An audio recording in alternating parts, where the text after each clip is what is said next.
여러분, 매일 쓰시는 스마트폰 있죠? 그 안에 말이에요. 우리가 상상도 못할 만큼 작은 세상이 숨어 있거든요.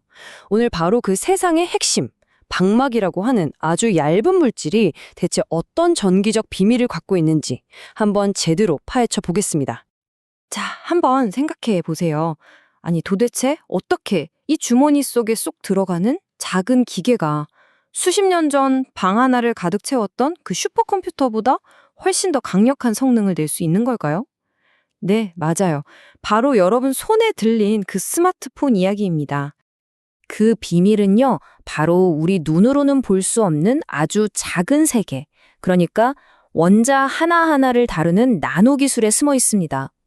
그리고 그 나노 기술의 한가운데에 오늘 우리가 이야기할 주인공, 현대 전자기기의 심장이라고 할 수 있는 방막이 딱 자리 잡고 있는 거죠.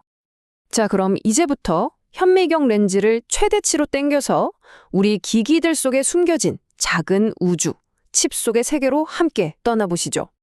진짜 흥미로운 지점은 바로 여기예요.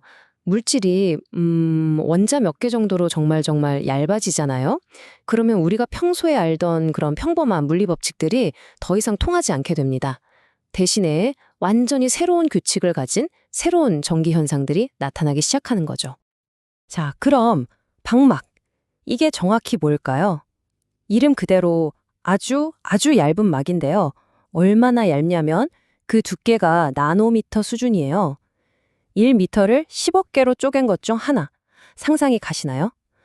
워낙 얇다 보니까 거의 높이가 없는 2차원 평면처럼 행동하는 그런 특별한 물질이라고 생각하시면 딱 맞습니다. 자, 이제 오늘의 진짜 주인공을 만나볼 시간입니다. 바로 전자죠. 이 작은 전자가 방막이라는 아주 좁고 험난한 길을 지나갈 때 어떤 일들을 겪게 되는지 마치 장애물 코스를 통과하는 것처럼 한번 따라가 볼게요. 원래 일반적인 덩어리 물질 속에서는요, 전자가 꽤나 자유롭게 돌아다닐 수 있어요. 마치 텅 빈 넓은 복도를 혼자 걸어가는 사람처럼요. 이렇게 다른 무언가랑 부딪히기 전까지 쭉 갈 수 있는 그 평균 거리를 우리가 평균 자유 경로라고 부릅니다.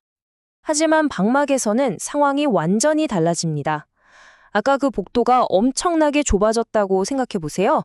몇 걸음 걷지도 못했는데 양쪽 벽에 쿵쿵 부딪히는 거죠. 바로 그거예요.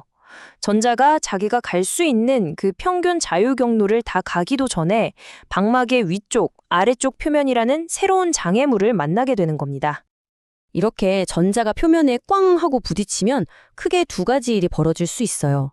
첫째, 표면이 거울처럼 아주 매끈하면 정반사가 일어납니다. 당구공이 당구대 키션에 맞고 각도 그대로 깔끔하게 튕겨나가는 거 생각하시면 돼요. 이럴 땐 전자가 에너지를 거의 잃지 않으니까 전기 저항에도 별 영향이 없어요.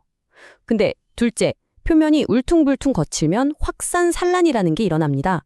이건 자갈밭에 공을 던진 것처럼 전자가 예측 불가능하게 사방으로 흩어져 버리는 거예요. 당연히 앞으로 나아가던 힘을 잃게 되겠죠. 네, 바로 이겁니다. 결론은 간단해요. 이 예측 불가능한 충돌, 즉 확산산란이 많아지면 많아질수록 전자의 흐름은 자꾸 방해를 받게 되고 결국 전기 저항이 높아지는 거죠. 이게 바로 방막이 똑같은 재료로 만든 덩어리보다 전기 저항이 더 높은 아주 중요한 이유 중 하나입니다. 그럼 이 높은 저항이라는 게 그냥 골칫거리이기만 한 걸까요? 에이, 절대 아니죠. 놀랍게도 공학자들은요, 바로 이 까다로운 나노세계의 특징을 오히려 역으로 이용해서 정말 대단한 장치들을 설계합니다. 어떻게 그게 가능한지 한번 들여다볼까요? 공학자들 손에는요, 마치 마법의 도구 상자 같은 게 있어요. 먼저 전기가 쌩쌩 잘 통하는 금속으로는 전자가 다닐 길을 만들고요. 전기를 아예 막아버리는 절연체로는 벽을 세워서 길이 아닌 곳으로는 못 가게 막죠. 그리고 가장 중요한 거, 반도체를 가지고는 전기의 흐름을 원할 때 켜고 또 원할 때 끌 수 있는 그런 아주 작은 스위치를 수십억 개나 만들어내는 겁니다. 그리고 바로 여기에 반도체 기술의 심장이라고 불리는 PN 접합이 등장합니다. 이게 뭐냐면 서로 성질이 다른 두 종류의 반도체 방막을 착 하고 붙여놓은 구조예요. 아주 미세한 이 경계선을 전자가 건너갈지 말지 이걸 제어하는 것. 이게 바로 우리가 쓰는 모든 트랜지스터와 컴퓨터 칩이 작동하는 핵심 원리라고 할 수 있습니다. 네, 바로 이런 식으로 금속, 절연체, 반도체 방막을 원자 한 층 한 층 정말 정교하게 쌓아 올려서요. 지금 이 순간에도 우리 디지털 세상을 움직이고 있는 수십억, 수백억 개의 작은 스위치, 즉 트랜지스터를 만들어내는 겁니다. 생각할수록 정말 대단하지 않나요? 자, 지금까지는 우리가 이 저항이라는 걸 어떻게 제어하고 또 활용하는지에 대해 알아봤잖아요. 그런데 여기서 상상력을 조금만 더 발휘해보죠. 만약에 이 저항이라는 장애물 자체를 그냥 0으로 아예 없애버릴 수 있다면 과연 어떤 일이 벌어질까요? 바로 그게 초전도성이라는 현상입니다. 특정 조건이 갖춰지면 어떤 물질들은 전기 저항이 말 그대로 제로가 되어버려요. 한번 흐르기 시작한 전류가 에너지 손실 없이 영원히 멈추지 않고 흐르는 거죠. 이건 뭐 세상을 바꿀 수도 있는 정말 어마어마한 잠재력입니다. 그리고 이 놀라운 초전도 현장이 오늘 우리가 이야기하고 있는 방막과 만나면요. 그 잠재력은 정말 폭발적으로 커집니다.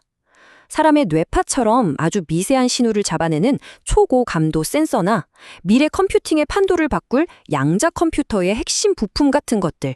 이 모든 게 바로 이 기술 덕분에 가능해지는 거예요. 자, 그럼 이제 우리가 살펴본 이 작은 조각들을 모두 모아서 큰 그림을 한번 그려볼 시간입니다.